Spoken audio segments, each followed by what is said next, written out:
Kamati ya wataalamu wanaoshughulikia fidia kwa waathiriwa wa ukiukaji wa haki za kibinadamu wakiwemo waliouawa au kudhulumiwa kwenye maandamano wameratibu taratibu za utoaji wa fidia na watakaofidiwa kufuatia mwongozo uliotolewa na Tume ya Haki za Kibinadamu KNCHR.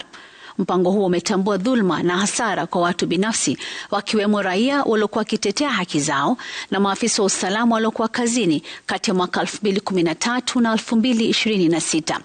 Kwenye bajeti ya shilingi bilioni 2 iliyotengewa kuwafidia waathiriwa, watakaofidiwa ni wale waliopoteza jamaa zao, waliojeruhiwa, waliodhulumiwa kijinsia na waliopoteza mali na pia walioathirika kiakili. Fidia inayotazamiwa ni pamoja na pesa kwa waathiriwa, matibabu na ushauri nasaha, malipo kwa mali iliyoharibiwa, kupotea kwa ajira na stakabadhi muhimu, makao na ardhi. Aidha, pia serikali itaomba msamaha kwa waathiriwa na kukiri makosa ya dhulma, hakikisho la dhulma kutorejelewa tena, mageuzi ya kisheria na kwa idara ya polisi wahusika kuwajibishwa kisheria na kuimarishwa kwa asasi husika.